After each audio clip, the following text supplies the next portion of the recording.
Dan, are you there? Dan, Earth calling, Ohio calling Dan. Dan, come I in, am Dan. here. Earth, Wisconsin, receiving. Uh-huh. Receiving. Do you have the power? I have the power. Yes, I Yeah. do. Which means that I do not. Well, I did not have the power. No, you did not have the power. No, gosh. So we have to, at the very beginning of today's Hounds podcast, we have some splaining to do and some circumstances, finally, Dan, outside of our control. We're not lazy. We're very hard workers at this. We're disciplined. We get it done.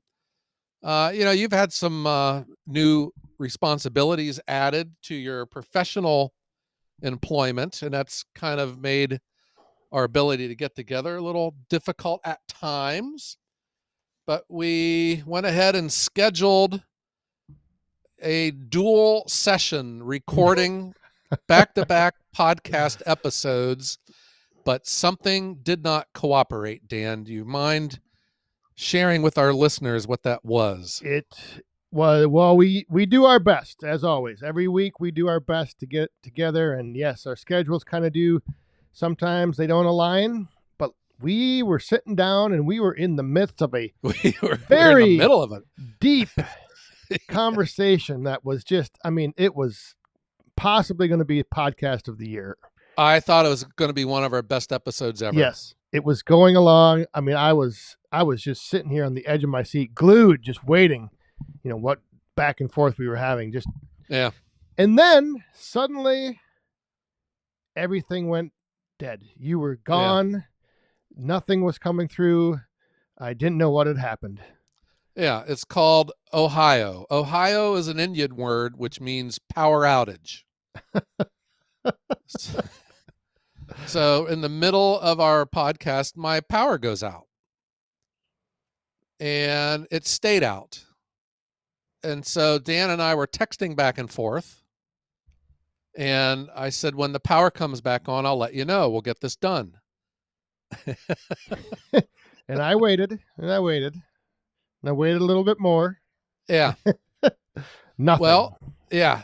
Well, the power did come back on hours later, but I fell asleep. I never take naps, never. And I fell asleep. And my wife came home from work, and I think she feels sorry for me because this was right at the end of the International Firewood Expo, Dan. And I think she felt sorry for me because I've been burning the candle at both ends, and she just let me sleep. And the next thing I know, I woke up and it was dark and I didn't know what planet I was on. Had like 5 missed texts from you. Well, yeah, you did have a lot of responsibility, and you were probably just, overtaxed and stressed and tired from the expo. Yes. And you needed to catch up on your sleep. Yeah. Well, the power came back on, but my power went out and I was asleep. And so we committed to getting the recording done the very next day, because then that would have been Tuesday for our Wednesday when we post the episode. Right? Right. We were like, all right, we can do this. We can rebound. No problems. No problems. Yep. So right when we're getting ready to go and record our episode, what happened, Dan? Power out again. My power went out again. Welcome to Ohio. This time, the power went out at 2 p.m. and it never came back on until like 3 a.m. It was out all day long. We had 3 power outages last week. And that's why that's where I got into solar as a hobby. I'm a solar hobbyist, Dan. Yeah. And jingle. But it it pays to have a backup system. And it was from years, because our power out here goes all the time. Goes out all the time.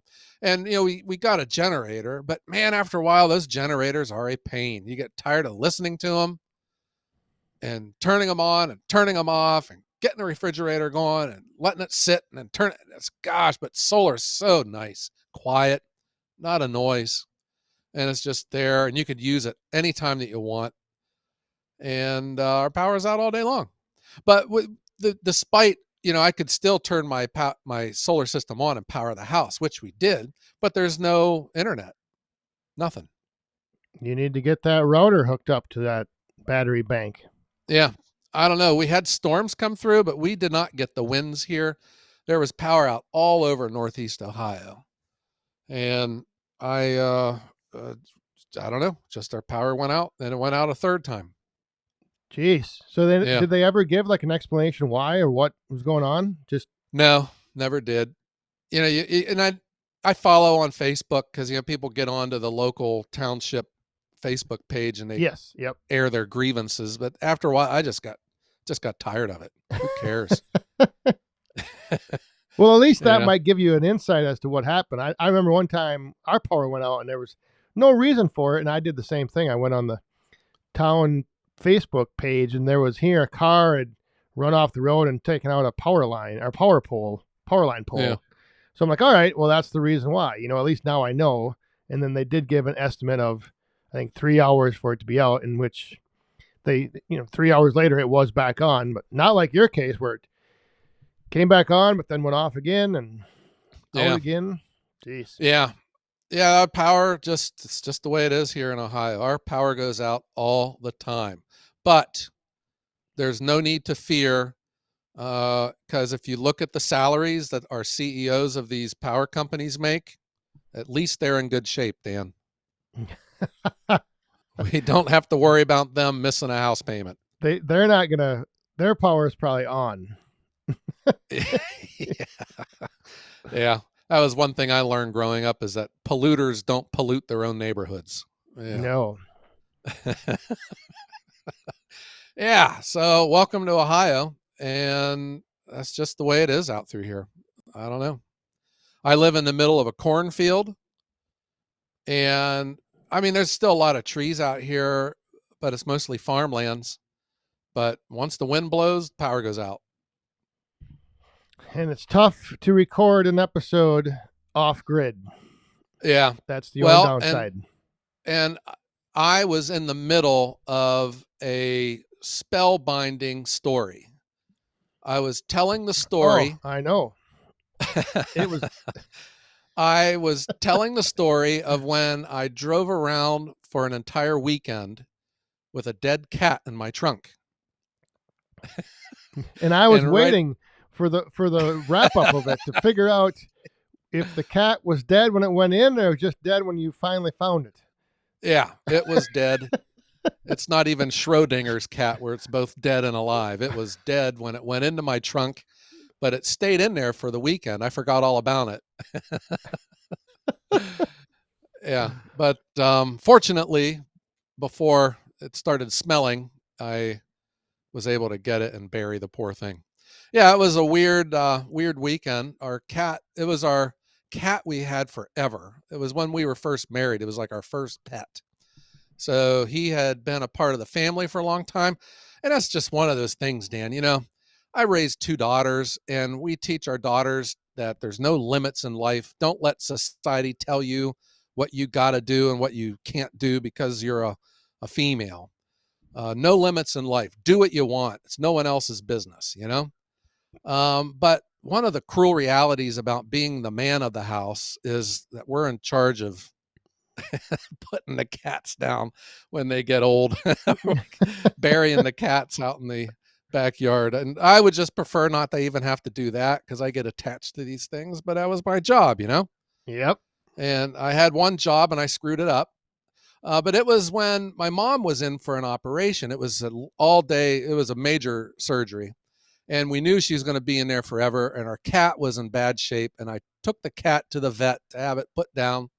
And then I was going to come back and get it later because mom's surgery is going to take so long. I was going to go get the cat, go back to the house, bury the cat, go back to the hospital. And I got to the point where I picked up the cat and he was in a box in the trunk of my car. And we got a call from the hospital that they had complications when mom was in recovery. So I turned around and went back to the hospital. We had our hands full with that and all the stress and the drama with that. And I forgot all about the cat in the trunk of my car. What time of the year was this? it was it was early spring, so it was a little chilly out. Okay, well that Yeah. helped then. That probably was that's one factor that if it was like, the dog days of August, 95 degrees out, baking in the trunk of your Oh my car, gosh. Yeah. it wouldn't have been in there for 2 days. You'd have noticed it right away. Yeah. Like of scene that you would see in a movie or a TV show where you're just laying in bed and you're closing your eyes and you're trying to fall asleep, and all of a sudden your eyes bolt open as wide as they can when you just remember that there's a dead cat in your trunk. Oh my. uh, poor cat. Yeah. Yep. So that was the yeah, we were right in the middle of that story Yeah. and boom. Well, and that story came up because I am the kind of person, though, that where this came to mind, I had a bunch of rounds that didn't get split at the expo and some big ones. And we dump trailered them into my yard by my furnace and dumped them. I just know how I am. If I don't get on these logs right away and start splitting them, they'll lay there. They'll lay there all until fall. When the weeds are growing up around them and you can't even see them anymore. Yeah, you can't find Yeah, them anymore. if I don't get on it right away, they just have this inertia about them, and they're just nothing's gonna happen. And it was kind of like the cat. I forgot about the cat in the trunk, and the next thing you know, he's been in there for a while. Oh.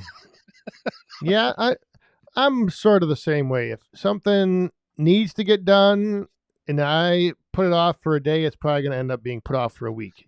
I kind of sometimes have that mentality of why do today what I can do tomorrow? Yes. And so Yes. I do end up in that, that phase where it's like, oh, I'll just do that later, next week, next day, whatever. And then all Yeah. of a sudden, oh crap, I got to get this done. That's what Dad would always say. The reason I do that is because I'm lazy. And I'd always say, I'm the hardest working lazy guy you've ever met. I don't ever quit. That's why taking that nap was such an outlier for me. It's that I just got other stuff. And sometimes I will get to it and sometimes I won't.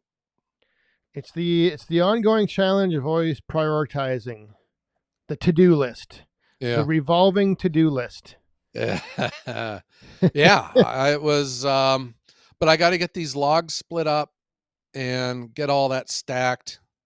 And my goal is to try to keep the woodshed managed as I go forward, because all it takes is one time where you just dump the wood in front of it and you say, I'll get to it later, and then Yep. another load comes in and he's like, just dump it too. And next thing you know, it's a train wreck. So did you have a lot of leftover? You said these were rounds that were unsplit. So everything you had at the expo was already bucked up into rounds, and these were rounds that just didn't end up getting split. Yeah, well, there's still a number of logs. We had a whole triaxle load of tree length that went back to my yard. And then we had all that cone splitter wood, and I gave that to the logger to barter. And that, yes, there was about 4 dump trailer sizes of rounds that didn't Ooh. get split. But the problem is those rounds, some of them are really big, and you dump them into the dump trailer and you're just not going to get up there and muscle them around. So you don't really get a full dump trailer. Yeah. Yeah. So, yeah. I'll be curious to see how much is out there, but some of those logs are pretty big. I would have had rule number, 3. No one leaves the expo until all rounds are split. Yeah. That is, that Next seems year. to be a reasonable rule, Yes. But then I'm also wondering too, would it be more work to haul the stuff back as splits? Yeah, but I don't know, because then when it got back to my yard, it's already ready to Yeah, go. you can just dump it and forget about it till this fall when you fire up the boiler. You're ready to go. Yeah. I went out to my boiler. It's just, I don't know how it is with you, but once springtime, when I shut that thing down, I don't even want to look at it until next year. So I go out to it, and we had this long stretch of dry weather, and the ground around it had standing water in it. And I was like, Oh, this uh-oh. is not good. So I start looking around, and my domestic hot water goes into it in a coil, and it has a pop-off valve on it, and it looked to be that the pop-off valve was trickling water out of the drain tube. And so I shut the water off to see if it would dry up, but then I look at my water level inside of the tank, because they're two different systems, and it was low. And I was like, holy cow, did I spring a leak in this thing? But the ground was so saturated from this leak that was going on, I think, all spring. Ooh. uh yeah, I've been monitoring the water level. It hasn't gone down any, but it's still, ugh, gosh, add it to my list. Another project. Yeah, I randomly will just take a walk by and look at things because I top mine off when I'm done cleaning it out. I'll top the water off, so I just check in on it. But I did forget. In fact, I should probably do this week. I need to send in another sample of the water. They they recommend once a year, but I was told if you do it twice a year, then you're always you always want to have one on file, your water condition with the company. So Yeah. if you do it when you shut down and you do it when you start up, you're always guaranteed to be within that year time frame of Oh wow. You mean having your. you gotta have your water treated and log it? Yeah, you send in a little sample container and then they test it and then they keep on file what your water results are and then let you know if you need to add anything or if everything's good. What do you add to it? The treatment mix they'll send you. Yeah. What is it? I don't know. It's a gallon jug or something. Just you Oh pour it wow. in, and I think it's like rust inhibitor, and then it might have some pH balancing stuff in it as well. Uh-huh. That's probably where I'm spoiled with my Hardy, is it's stainless steel, and whatever goes in it goes in it. Yeah. Yeah, there's no water treatment at all. And then the domestic hot water doesn't commingle with the tank water. Yep. Yeah. Yeah. Huh. I never. I mean, I would always. I think every other year I would add that rust inhibitor thing that they make for boilers, but I never like drained my water out. So I had how many Yeah. years worth of that stuff in there, Uh-huh. and I Yeah, I don't don't plan to drain mine drain either. this one out either. It's just No. Do you have for to the add water to it during the winter? not during the winter. I Doesn't don't, but I'll evaporate away? yeah, I'll top it off when I start it up in the fall from anything that evaporated during the summer, and then I'll let it go until. I mean, you shouldn't have to, but sometimes, yeah, you if things get too hot or you have something, you Oh overshoot wow. your set point, and you get your fires going up to your water temp up to 190 or something. Uh-huh. But Mine has a cooling stack on it, and you can see steam escaping through it during the day, you know? yeah, So I have to add water about once or twice a week to it. Not a lot, but it's always oh, huh. losing some. Yeah. Yeah, Yep, so that's the project that I got to worry. I bought the new pop-off valve off of Mrs. Shadle, and it's been laying on my counter now for a week. I took a week off last week. I needed a break, Dan. And but then I still have deliveries, so that's not like I'm taking the entire week off of not doing anything. you're not And on then vacation. I hurt my elbow. I was counting out like $2,000 in cash for parts for my truck, and yeah, that's like $1,900 later. It's back on the road. Counting out as in paying or taking in. Yeah, paying. Yeah.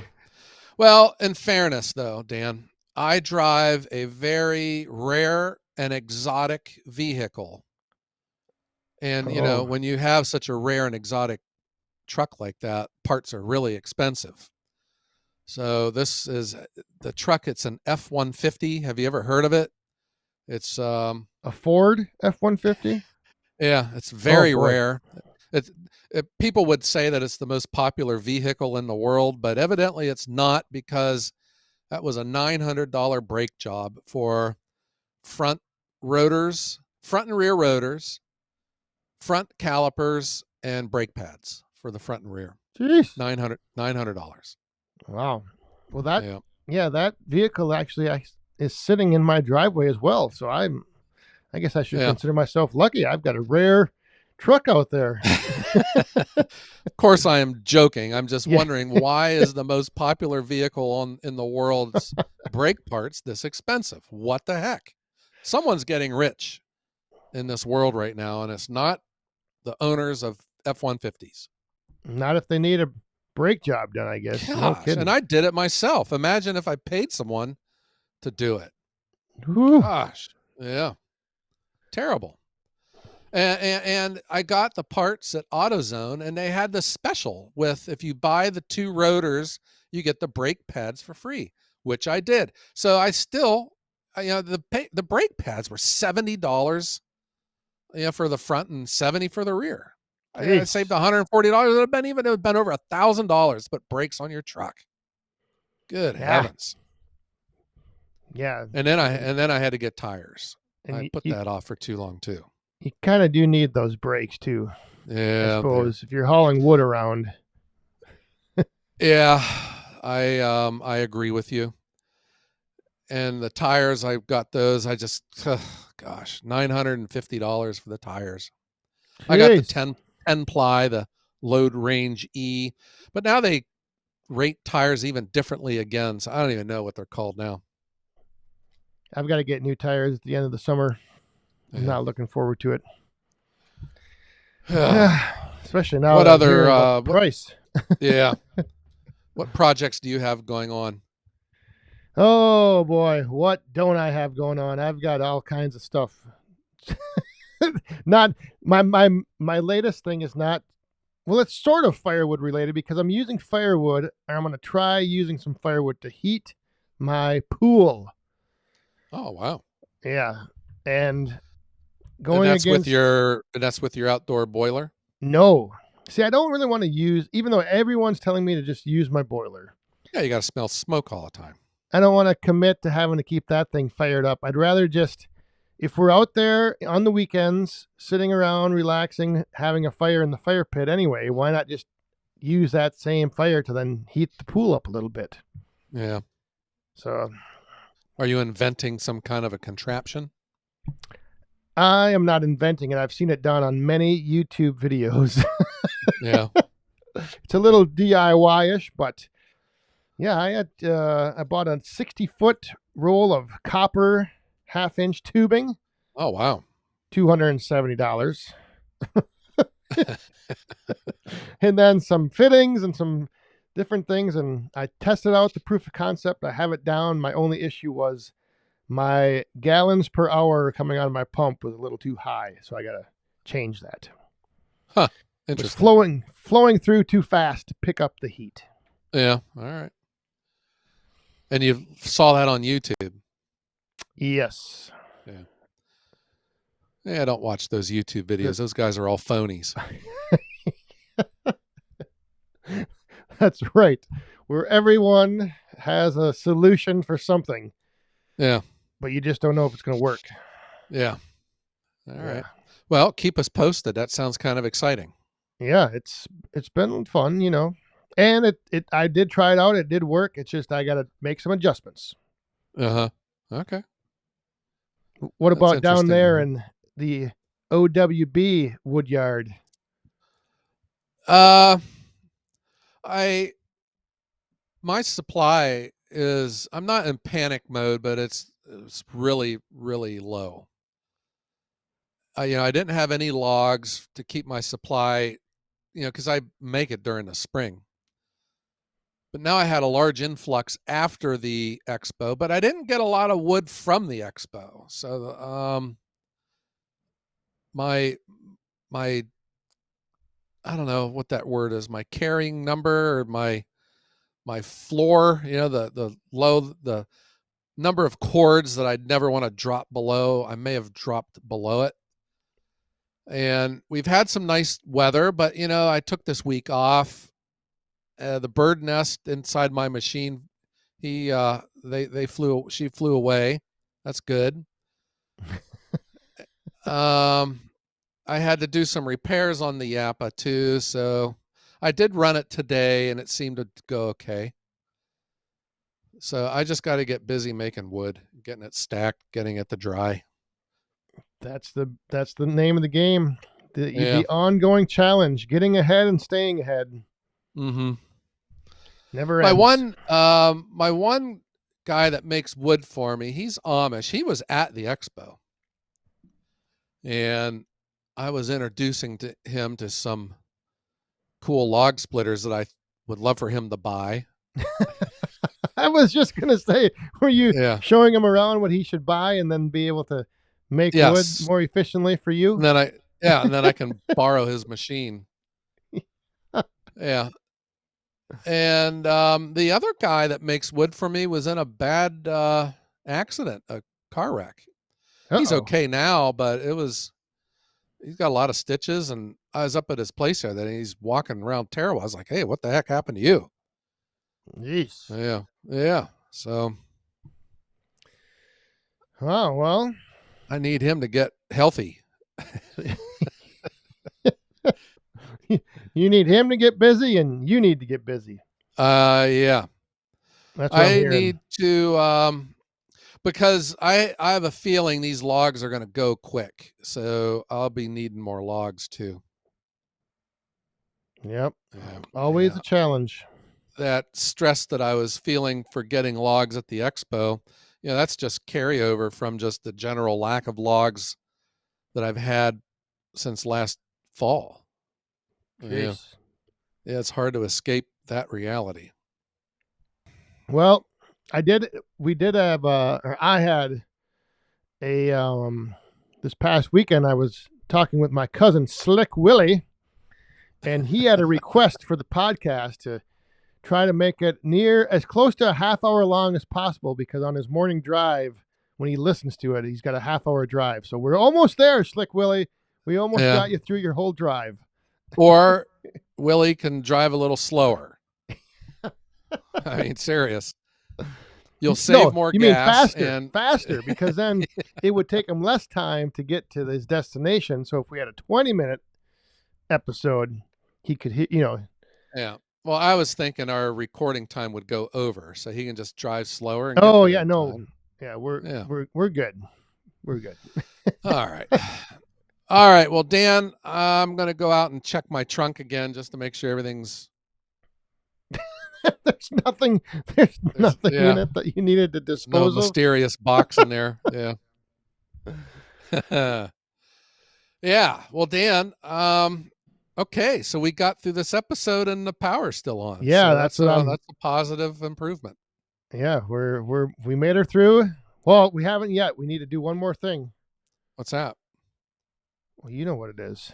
Oh, you need to strike up the band. Yes, strike up the band, and then strike up the band. Make her through.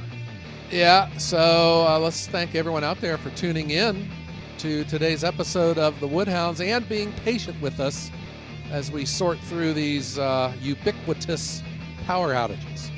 Yes, and check and listen each and every Wednesday at 5 a.m. for potentially a new episode. Yeah. All right. Well, Dan, let's tell everyone out there to check in your trunk for anything in a box. Yeah. And try to keep the lights on. There you go. It's like the Motel 6. And have a great day.